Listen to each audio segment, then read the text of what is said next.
আসসালামু আলাইকুম ওয়া রাহমাতুল্লাহ। টেক প্রবাসে আপনাদেরকে স্বাগতম। আশা করি সবাই আল্লাহর রহমতে ভালো আছেন। দর্শক, আরেকটি নতুন ভিডিও নিয়ে আপনাদের মাঝে হাজির হলাম। আজকের ভিডিওটি খুবই গুরুত্বপূর্ণ, তাই সম্পূর্ণ ভিডিওটি দেখবেন। ভিডিওটি একটু বড় হবে, আগেই বলে নিচ্ছি। আপনারা ধৈর্য সহকারে যদি পূর্ণাঙ্গ ভিডিওটি আমাদের সাথে দেখেন, অবশ্যই আপনার ফায়দা হবে। দর্শক, আমরা সাধারণত বাংলাদেশের যে সমস্ত আজকের বিশেষ করে প্রবাসীদের জন্য এই ভিডিওটা, যারাই প্রবাসে কাজে আসেন অথবা ভ্রমণ করতে আসেন, বাংলাদেশি সিম কার্ড আপনি যদি নিয়ে আসেন অনেক বেশি উপকৃত হবেন। বিশেষ করে আজকে আমরা কথা বলবো এয়ারটেল সিম আপনারা কিভাবে রোমিং করতে পারবেন বা বিদেশে এসে এয়ারটেল সিম ব্যবহার করতে পারবেন বাংলাদেশি। তো সেই সিমটি আপনি কিভাবে দেশে থাকা অবস্থায় অথবা যারা প্রবাসে কাজ করতেছেন সৌদি আরব, মিডল ইস্ট, যে কোনো দেশেই, সিঙ্গাপুর, দুবাই, আপনারা কিভাবে এই ইয়াটা অ্যাক্টিভ করতে পারেন সেজন্য আপনাকে বেশ কিছু শর্ত আছে। শর্তগুলো যদি আপনার কাছে থাকে, আপনার সিম কার্ডের সাথে যায়, অবশ্যই আপনিও রোমিং করে বিদেশে ব্যবহার করতে পারবেন। আমরা আগের ভিডিওটি দেখিয়েছি কিভাবে রবি সিম আপনি নিজে নিজেই রোমিং করতে পারেন। সেই ভিডিওটি আপনারা অবশ্যই আই বাটনে অথবা ডেসক্রিপশনে দেওয়া থাকবে, সেখান থেকে আপনারা দেখে নিতে পারেন। অথবা আমার ইউটিউব চ্যানেলে এছাড়াও অন্যান্য ভিডিও আছে। ভিডিও শুরু করার আগে আপনাদের কাছে একটি অনুরোধ থাকবে, আপনাদের লস হবে না যদি আমাদের ইউটিউব চ্যানেলটি সাবস্ক্রাইব করে দেন। আশা করি আপনাদের উপকৃত হয়, এই ধরনের আমরা ভিডিও দিয়ে থাকি। তো আজকের এই ভিডিওটি আপনারা আমাদের সাথে দেখতে থাকুন। তো এই সিমটি অ্যাক্টিভ করার জন্য দর্শক, আপনাকে একটি ভ্যালিড পাসপোর্ট থাকতে হবে। অবশ্যই যার নামে এই সিম কার্ডটি, তার একটি পাসপোর্ট থাকতে হবে এবং তাকে একটি ডুয়েল কারেন্সি কার্ড, যেটাতে ডলার সাপোর্ট করে, সেটা বাংলাদেশের যে কোনো ব্যাংকের কার্ড হইতে পারে ডুয়েল কারেন্সি, যেটাতে ডলার সাপোর্ট করে। অথবা আপনি যেই দেশে বিদেশে আছেন, সৌদি আরব, দুবাই, বাহরাইন, কাতার, মালয়েশিয়া, সিঙ্গাপুর, যেই দেশেই থাকেন না কেন, ওই দেশের ব্যাংকের যে কোনো, সাধারণত বিদেশের কার্ডগুলো ডুয়েল কারেন্সি হয়। আমি নিজে সৌদি আরবে ব্যবহার করছি, এই দেশের কার্ডগুলো সাধারণত ডুয়েল কারেন্সি হয়। এই দেশের কার্ড যদি আপনার থাকে, হ্যাঁ, দুবাই, বাহরাইন, কাতার বা সৌদি আরব বা আপনার প্রবাসের যে কোনো দেশেরই ডুয়েল কারেন্সি আপনার কার্ড থাকলে আপনি এটা ওপেন করতে পারবেন। তো পাসপোর্ট আর ডুয়েল কারেন্সি আর একটি সিম, প্রিপেড সিম হোক আর পোস্টপেড সিম হোক, আপনি আজকে আমরা যেভাবে দেখাবো অবশ্যই আপনি অ্যাক্টিভ করতে পারবেন। তো দর্শক, একটি গুরুত্বপূর্ণ কথা হচ্ছে, আপনাদের ভিডিও শুরু করার আগে একটু কথা বলে নিচ্ছি। আপনারা যদি আপনাদের কাছে এই তথ্যগুলো না থাকে, বিশেষ করে কার্ডের অপশনটা অনেকেরই থাকে না, যে কার্ড নাই আমি কিভাবে অ্যাক্টিভ করব, অবশ্যই আমাদের সাথে যোগাযোগ করবেন, আমরা অ্যাক্টিভ করে দেব। এবং যে কোনো বিষয় আমাদের সাথে কমেন্ট বক্সে আপনারা জানাইতে পারেন আপনাদের সমস্যার কথা। অবশ্যই আপনারা যোগাযোগ করবেন। ভিডিও শেষেও আমাদের নাম্বার এবং ঠিকানা দেওয়া আছে, ইমেল, আপনারা চাইলে অথবা আমাদের ফেসবুক পেজে চলে যাবেন, সেখানে গিয়েও আপনারা মেসেজ করতে পারেন আমাদেরকে অ্যাক্টিভ করার জন্য, যে আপনারা বিদেশে এসে আপনারা এটা ব্যবহার করতে পারবেন। সিমটা যখন অ্যাক্টিভ থাকবে, আপনি সাধারণত বিকাশ, নগদ এগুলো ডায়াল করে ব্যবহার করতে পারবেন, অথবা ব্যাংকের এসএমএস গুলো ফ্রিতে পাবেন, কল, নেট চালানো সব কাজই মোটামুটি করা যায়। তো বিস্তারিত আপনারা অবশ্যই জানার জন্য, যদি অ্যাক্টিভ করতে চান, আপনাদের কাছে ডুয়েল কারেন্সি কার্ড না থাকে, অবশ্যই আমাদের সাথে যোগাযোগ করবেন। তো দর্শক, আমরা আর বেশি কথা না বলে ভিডিওর মূল অংশে চলে যাব। তো সেজন্য আপনাকে মাই এয়ারটেল যে অ্যাপসটি আছে গুগল প্লে স্টোর থেকে ডাউনলোড করে নিতে হবে সর্বপ্রথম। আমাদের অলরেডি ডাউনলোড করা আছে। আমরা অ্যাপসে লগ ইন করবো। উপরে দেখতে পাচ্ছেন লগ ইন অপশন, লগ ইনে ক্লিক করবেন, তারপরে সাইন ইন অপশন আছে। সাইন ইন অপশন এটা কিন্তু শুধুমাত্র আপনি বাংলাদেশে থাকা অবস্থায় এটা করতে পারবেন। এখানে আপনার এয়ারটেল নাম্বারটি দিয়ে দিবেন। আর যারা বিদেশে সিম নিয়ে আসছেন তাদেরটাও আমরা ওপেন করে দিতে পারবো, তবে আপনার পাসপোর্ট থাকতে হবে। বাকি কাজগুলো আমরাই করে দেব। নাম্বারটি দেওয়ার পর আপনি একটি ওটিপি যাবে আপনার মোবাইল নাম্বারে, সেই ওটিপিটি এখানে দিয়ে দিবেন। তবে দর্শক, ভিডিও শেষ পর্যন্ত দেখতে পারেন, শেষে আমরা অবশ্যই আরো গুরুত্বপূর্ণ টিপস দিব। এখানে ওটিপিটি দেওয়ার পর সাইন ইন অপশনে ক্লিক করবেন। ওটিপিটি 2-3 মিনিট। এখানে আপনি একটি নাম দিয়ে দিবেন, নেকনেম, আপনার যে সিম কার্ডের যে নাম, যে কোনো নাম এখানে দিয়ে দিতে পারেন এবং আপনি চাইলে প্রোফাইল সেভ করতে পারেন। তারপরে সাবমিট অপশনে ক্লিক করবেন। আমরা হোম পেজে চলে আসলাম। এখানে বিভিন্ন অ্যাডভার্স শো হবে, এগুলা ক্লোজ করে দিবেন। তো হোম পেজে আসার পর নিচে দেখতে পাচ্ছেন মোর নামে একটি অপশন আছে, 3 ডট আইকনের মতো দেখা যাচ্ছে। এই মোর অপশনে ক্লিক করবেন। আসার পর এই যে রোমিং দেখতে পাচ্ছেন, প্রথম যে স্টেপগুলোতে রোমিং যে অপশনটি আছে প্লেনের মতো, এটাতে ক্লিক করবেন। এখানে দেখতে পাচ্ছেন আমাদের সিমটি কিন্তু এখনো রোমিং অ্যাক্টিভেশন করা নেই। তো আপনি এখানে অফার আছে বিভিন্ন রোমিং এর। আপনি যখন রোমিংটা করবেন, ইউএস ডলার আপনার অ্যাকাউন্টে মানে ব্যালেন্সে থাকতে হবে। বাংলাদেশি ব্যালেন্সের মেয়াদ মানে টাকা দিয়ে কিন্তু কোনো ফায়দা হবে না। আপনি তখন এইগুলা নেট বা মিনিট এগুলা কিনে ব্যবহার করতে পারবেন যখন বিদেশে আপনি থাকবেন।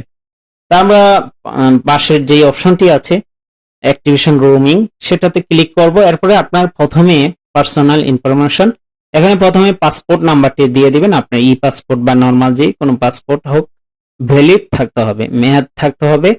তো আপনার পাসপোর্টটি অবশ্যই দিয়ে দিবেন। আমরা যার জন্য করতেছি তার পাসপোর্ট নাম্বারটি দিয়ে দিচ্ছি। তারপর আপনারা এক্সপায়ারি ডেট পাসপোর্টের নিচে দেখতে পারবেন, ইস্যু তারিখ, এক্সপায়ারি ডেট, এগুলো সবগুলো দেওয়া আছে। আপনারা সেই ডেটটা এখানে আপনাদেরকে বসিয়ে দিতে হবে। সাল সিলেক্ট করে দিবেন, তারপরে মাস, তারপরে অ্যাকুরেটলি পাসপোর্ট এক্সপায়ারি ডেটটি এখানে আপনাদেরকে দিয়ে দিতে হবে।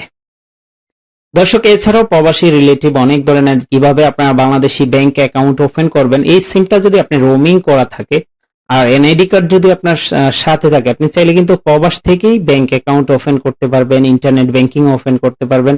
সেই সমস্ত ভিডিওগুলো আমাদের ইউটিউব চ্যানেলে অলরেডি দেওয়া আছে। তো এখানে ন্যাশনালিটি তো অবশ্যই বাংলাদেশি দিয়ে দিবেন।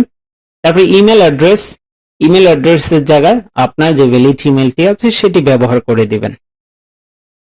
তো মেলটি আমরা দিয়ে দিলাম, জিমেল, ইমেল, যে কোনো আপনার যেটা আপনি ব্যবহার করেন সেটা দিয়ে দিবেন। দেওয়ার পর নেক্সট অপশনে ক্লিক করবেন। তো এটা অ্যাক্টিভের প্রথম পর্যায়ে অবশ্যই আপনাকে $10 রিচার্জ করতে হবে কমপক্ষে। পরবর্তীতে আপনার মন মতো আপনি এই $10 মেয়াদ কিন্তু 1 বছর পাবেন। এই $10 আপনি রিচার্জ করবেন, এটা আপনার ভিতরে থাকবে, আপনি এটা ব্যবহার করতে পারবেন।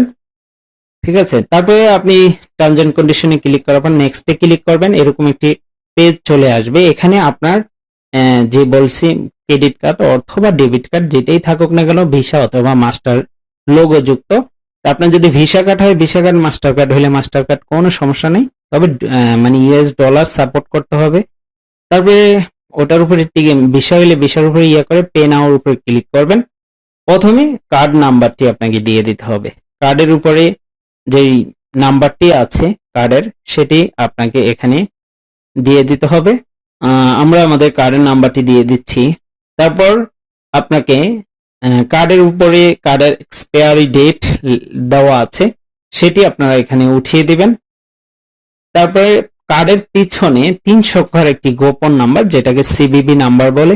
আপনারা জানেন যারা ডুয়েল কারেন্সি বা ভিসা কার্ড, মাস্টার কার্ড ব্যবহার করেন বাংলাদেশ অথবা বাহিরে, আপনাদের কিন্তু এরকম পিছনে সিবিবি নাম্বার 3 সংখ্যার একটি নাম্বার আছে, সেটা দিয়ে দিবেন।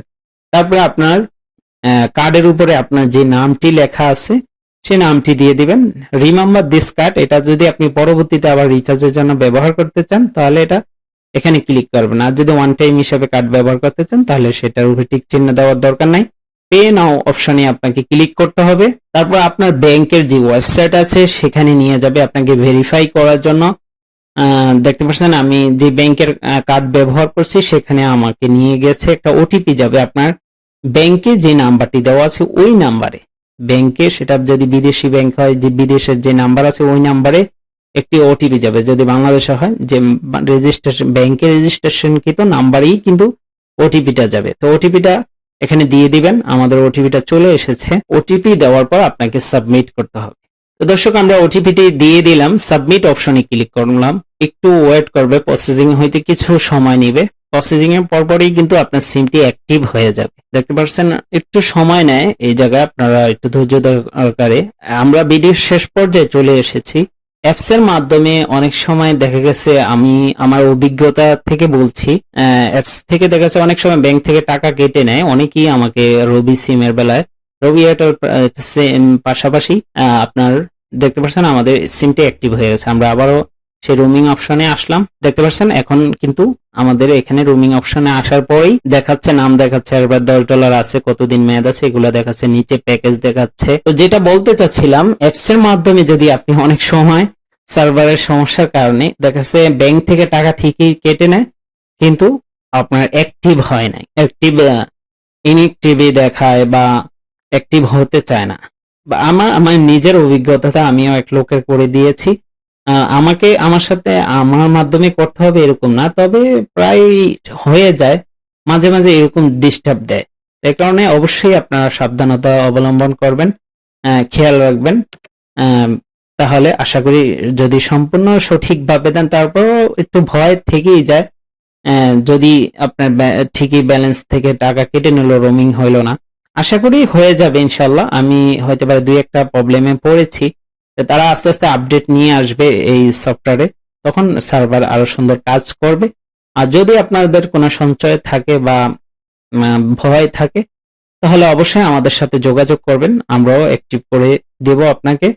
আহ, আপনি বিদেশে সিম কার্ড নিয়ে আসেন অথবা দেশে থাকা অবস্থায় যোগাযোগ করেন, সমস্যা নেই। আমাদের হোয়াটসঅ্যাপ নাম্বারে, অবশ্যই হোয়াটসঅ্যাপ নাম্বারটি খোলা আছে, ভিডিওর শেষে ইন্ট্রোতে দেওয়া থাকবে হোয়াটসঅ্যাপ নাম্বারটি, অথবা ফেসবুক পেজে দেওয়া থাকবে, সেখান থেকে আপনারা হোয়াটসঅ্যাপ নাম্বারটি সংগ্রহ করে নেবেন এবং সেখান থেকে আপনি যোগাযোগ করতে পারেন আমাদের সাথে। এবং যাদের রিচার্জ প্রয়োজন হবে অবশ্যই আমাদের সাথে যোগাযোগ করতে পারেন। আপনার ডলার রিচার্জের প্রয়োজন হয় যখন, যাদের অ্যাক্টিভ আছে, আপনাদের যদি ডলার রিচার্জের প্রয়োজন হয় তাহলেও আমাদের সাথে যোগাযোগ করতে পারেন, সেটা আপনার একান্ত ব্যক্তিগত ব্যাপার।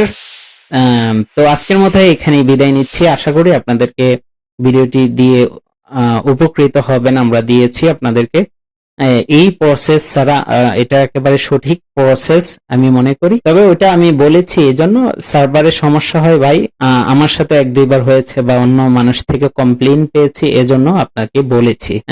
তো আজকের মতো এখানেই বিদায় নিচ্ছি, অন্য কোনো ভিডিওতে আবারও দেখা হবে। আসসালামু আলাইকুম ওয়া রাহমাতুল্লাহ।